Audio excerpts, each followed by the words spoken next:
बिस्मिल्लाहिर्रहमानिर्रहीम। अस्सलाम वालेकुम नाज़रीन, मैं अहमद फवाद हूँ और आप मेरा यूट्यूब चैनल देख रहे हैं। नाज़रीन, आज की इस व्लॉग में 2-3 इंपॉर्टेंट खबरें हैं जो मैं आपके साथ शेयर करूँगा। सबसे पहली और बड़ी खबर और हैरान कुन खबर मौलाना फजलुर रहमान के हवाले से है, क्योंकि मौलाना फजलुर रहमान ने भी एक्सटेंशन मांग ली है। ये मामला क्या है, उन्होंने क्यों एक्सटेंशन मांग ली है? शायद उन्होंने सोचा होगा कि एक्सटेंशन का जो एक मौसम चल रहा है तो लगे हाथों वो अब भी एक्सटेंशन क्यों ना मांग लें। बहरहाल कुछ तफसीलात इस हवाले से आपके साथ मैं शेयर करूंगा। दूसरे नंबर पर नाज़रीन, पीडीएम में बगावत और इमरान खान साहब का जो इंटरव्यू है उसने वो काम कर दिखाया है जो इमरान खान साहब चाहते थे। इस हवाले से भी कुछ तफसीलात आपके साथ मैं शेयर करूंगा। बनी गाला में बड़ी एक अहम मुलाकात हुई है, इस मुलाकात का अहवाल, अंदरूनी कहानी आपके सामने मैं रखूंगा। और इस मुलाकात के बाद एक ऐलान हुआ है और ये ऐलान इमरान खान साहब के लॉन्ग मार्च से मुतल्लिक है। इमरान खान साहब ने ये क्या ऐलान किया, इसकी डिटेल भी आज की इस व्लॉग में आपके सामने रखूंगा। सबसे पहले तो नाज़रीन मैं आपको ये बताता चलूँ कि इमरान खान साहब के अगेंस्ट गुज़श्ता दिनों ये एक तासुर बनाने की कोशिश की गई थी सोशल मीडिया ट्रेंड्स या दीगर ट्रेंड्स के ज़रिए कि शायद इमरान खान साहब जो हैं वो फ़ौज मुखालिफ हैं, और इस बयानिए को बड़ा फैलाने की भी कोशिश की गई कि इमरान खान साहब के जो बयानात, ख़ास तौर पर जो मेरिट और मुहब्बे वतन से रिलेटेड इमरान खान साहब ने जो तकरीर की और उसके बाद जो इमरान खान साहब को लड़वाने की और ये तासुर देने की कोशिश की गई कि इमरान खान साहब फ़ौज मुखालिफ हैं। बहरहाल इमरान खान साहब ने जो कल इंटरव्यू दिया, उस इंटरव्यू के बाद एक तो ये जो बयानिया था, ये जो प्रोपेगेंडा था, इसको काउंटर करने में इमरान खान साहब कामयाब हुए हैं। धड़म से कर ये जो बयानिया था वो ख़त्म हुआ। और इस इंटरव्यू के बाद जो मौजूदा इम्पोर्टेड हुकूमत है, पीडीएम है, उनके ऊपर एक सख्ता तारी हो चुका है। कल से लेकर अब तक उस तरह से बयानात जो हैं वो पीडीएम की जानिब से सामने नहीं आए जो इमरान खान साहब ने तजवीज़ भी दी है। इससे पहले इमरान खान साहब कोई एक बात भी अगर कहते थे तो सारा दिन जो है वो हुकूमती वुज़रा, पीडीएम के जो वज़ीर हैं, वो प्रेस कॉन्फ्रेंसों में गुजार देते थे और इमरान खान साहब का वो जो बयान होता था उसके अगेंस्ट एक प्रोपेगेंडा करने की कोशिश करते थे। लेकिन जब से इमरान खान साहब का कल का इंटरव्यू सामने आया है, तजवीज़ सामने आई हैं, उसके बाद मुकम्मल तौर पर खामोशी और मुकम्मल तौर पर सख्ता जो है वो तारी हो चुका है, क्योंकि वो ख़ुद ही एक्सपेक्ट नहीं कर रहे थे कि इमरान खान साहब इस बुरे तरीके से भी हमें फंसा लेगा।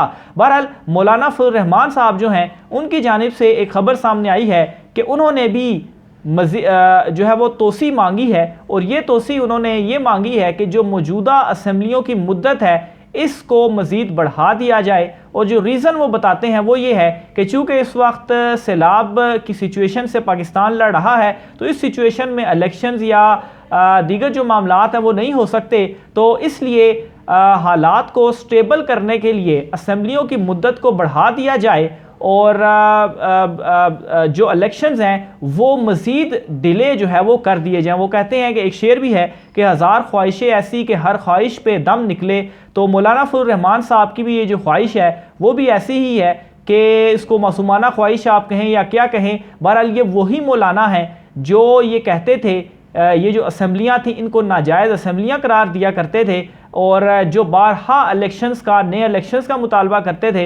लेकिन चूँकि इस वक्त मौजूदा हुकूमत में उनके बेटे जो हैं वो भी मौजूद हैं और ये भी काफ़ी उनसे ज़ाहिर सी बात है फ़ायदे उठा रहे होंगे, तो इस वजह से अब ये चाहते हैं कि जो इनका ये इक़्तिदार है, ये इक़्तिदार इसी तरह से लंबा चलता रहे और ये असम्बलियाँ ख़त्म ही ना हो। असल में इनको पाकिस्तान के हालात से कोई मतलब नहीं है, और इस हवाले से मैं कल डिटेल में एक व्लॉग कर चुका हूँ। ख्वाजा साद रफ़ीक का बयान आपके सामने और दीगर लीगी रहनुमाओं के बयानात सामने हैं कि वो आर्मी चीफ तैनाती और अपने केसेस और इस हवाले से वो हुकूमत में आए हैं, उन्हें आवाम से कोई सरोकार नहीं है। तो बहरहाल मौलाना तवील अरसे बाद उन्होंने खामोशी तोड़ी और खामोशी के बाद इस ख्वाहिश का उन्होंने इजहार किया है। दूसरे नंबर पर नाज़रीन आपको इंपॉर्टेंट खबर में देता चलूँ कि बल्ली गाला में बड़ी एक अहम मुलाकात हुई है, और ये मुलाकात इमरान खान साहब और सहाफ़ियों के दरमियान हुई है। और ख़ास तौर पर कल के इंटरव्यू के बाद भी कुछ चीज़ों को जो है वो डिफरेंटली एंगल करके जो है वो दिखाया जा रहा था। एक तो इमरान खान साहब ने अपने कल के इंटरव्यू ख़ास तौर पर आर्मी चीफ तोसी के हवाले से जो बयान था उसको उन्होंने एक्सप्लेन किया कि उन्होंने असल में कहा क्या और दीगर कुछ चीज़ें उन्होंने कही। उनमें सबसे एक बड़ी अहम चीज़ तो ये है कि उन्होंने ये चीज़ कन्फर्म की है कि वो जो कॉल देने जा रहे हैं लॉन्ग मार्च की, वो इसी सितंबर के महीने में ही वो देंगे। जो लोग मुझे नाज़रीन जो हमारे रेगुलर सुनते हैं उनको मैंने ये खबर भी दी थी कि इमरान खान साहब 15 तारीख के बाद जो लॉन्ग मार्च है उसकी कॉल दे सकते हैं। आज 13 तारीख है और 15 तारीख से पहले तो कॉल नहीं आएगी, लेकिन इमरान खान साहब ने आज खुद इस मुलाकात में बता दिया है कि सितंबर के महीने में ही जो लॉन्ग मार्च है उसकी कॉल दी जाएगी। एक तो ये खबर इमरान खान साहब की जानिब से उस मुलाकात के बाद सामने आई है, और दूसरे नंबर पर इमरान खान साहब ने मज़ीद भी कुछ बातें की हैं। उनमें एक तो उन्होंने ये कहा है कि नवाज़ शरीफ से रिलेटेड जब मामला वहाँ पर डिस्कशन हुई तो उन्होंने कहा कि नवाज़ शरीफ वापस आए, इसके इस्तकबाल के लिए मैं तैयार हूँ। फिर इसके अलावा आर्मी चीफ तैनाती के हवाले से भी उन्होंने क्लियर किया। उन्होंने कहा कि जिनके पास मैंडेट नहीं है इनको आर्मी चीफ लगाने का इख्तियार नहीं, और साथ ही उन्होंने ये भी क्लियर किया कि मैंने आर्मी चीफ की तोसी के हवाले से बात नहीं की। मैंने ये कहा था कि इलेक्शंस के बाद जो भी नई हुकूमत आएगी उसके पास ये इख्तियार होना चाहिए कि वो नए आर्मी चीफ की तैनाती करे। तो खैर इनडायरेक्टली अगर देखा जाए तो उसमें होगा तो यही कि तोसी ही हो जाएगी, लेकिन तोसी का मतलब इस तरह से भी लिया जा रहा है कि शायद 6 माह या 1 साल की तोसी, लेकिन इमरान खान साहब कहते हैं इलेक्शन के फ़ौरन बाद, यानी कि अगर इलेक्शन 1 महीने या 2 महीने बाद होते हैं तो फिर 2 महीने बाद जो भी हुकूमत आएगी वो आर्मी चीफ की तैनाती करेगी। तो बहरहाल एक ये भी चीज़ इमरान खान साहब की जानिब से क्लियर की गई। इसके अलावा उन्होंने कहा कि मौजूदा दौरे हुकूमत जो है ये ज़िया के मार्शल लॉ का जो दौर था उससे भी ज़्यादा इस दौरे हुकूमत में हालात हैं। इसके अलावा इमरान खान साहब ने जो आर्मी चीफ ने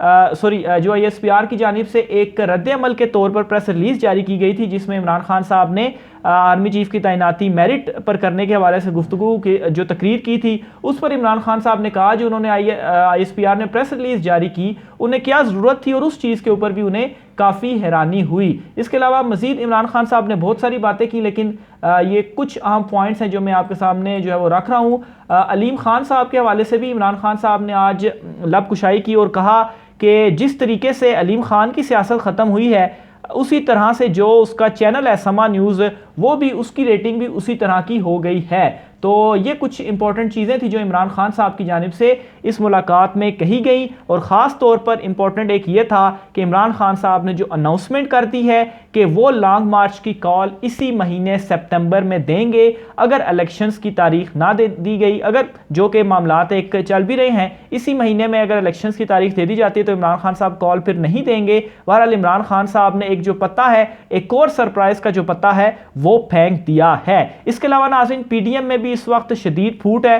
आसिफ जरदारी और नवाज शरीफ जो हैं, इतलात के मुताबिक नाज़रीन ये कहा जा रहा है कि जो आर्मी चीफ वाला मामला है तैनाती वाला, उनमें भी इनके अपने अपने ही जो नाम हैं वो हैं। ज़ाहिर सी बात है कि एक गवर्नर के नाम के ऊपर इनके अंदर इत्तेफाक नहीं हो रहा, तो ये तो फिर बहुत ही ज़्यादा इंपॉर्टेंट मामला है। नवाज शरीफ कुछ और चाह रहे हैं, आसिफ जरदारी कुछ और चाह रहे हैं, फिर इसके अलावा इनके अपने भी कुछ इंटरेस्ट जो हैं वो मौजूद हैं। यानी कि आसिफ जरदारी का जो इस वक्त मिशन या प्लान कह लें कि बिलावल भुट्टो को वज़ीर-ए-आज़म बनाना है, तो उसमें वो ये कभी भी नहीं चाहते कि नवाज शरीफ वापस आएँ। तो जो लड़ाइयाँ हैं इनकी PDM में वो भी चल रही हैं।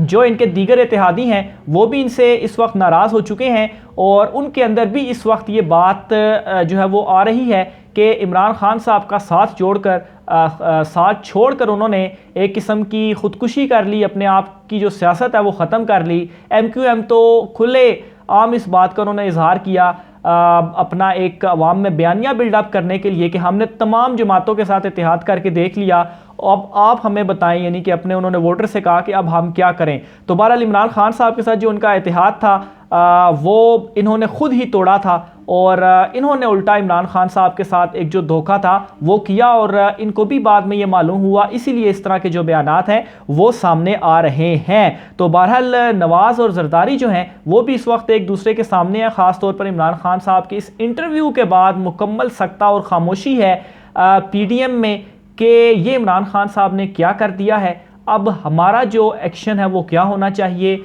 मुकम्मल ये कंफ्यूज हैं सब कि इमरान खान साहब के इस एक्शन को किस तरीके से काउंटर किया जाए, क्योंकि इमरान खान साहब ने ये करने के बाद वो खामोश नहीं बैठे, बल्कि उन्होंने एक और काम ये कर दिया कि अब कॉल भी उन्होंने लॉन्ग मार्च की दे दी है कि इसी महीने में ही वो लॉन्ग मार्च लेकर इस्लामाबाद आएंगे, और एक मरतबा जब अवाम का समंदर यहाँ पर आ गया तो फिर ये मज़ीद मारे जाएंगे, क्योंकि वो फिर इनसे रुकने वाला नहीं है। पंजाब में भी इस वक्त हुकूमत जो है वो आप पाकिस्तान तहरीक इंसाफ की ही है, तो उसमें इनको एक ज़्यादा मसाइल होंगे। बहरहाल अभी ये इस मसले से ही नहीं निकले थे या इस सकते से ही नहीं निकले थे जो इमरान खान साहब ने कल इंटरव्यू दिया, और एक और बम इमरान खान साहब ने लॉन्ग मार्च की कॉल के हवाले से इनके ऊपर फेंक दिया है। मज़ीद डिटेल्स क्या होती हैं इस हवाले से भी तफसीलात आपके साथ मैं शेयर करता रहूँगा। आज के व्लॉग से इतना ही, मुझे इजाज़त दीजिए, अल्लाह हाफ़िज़।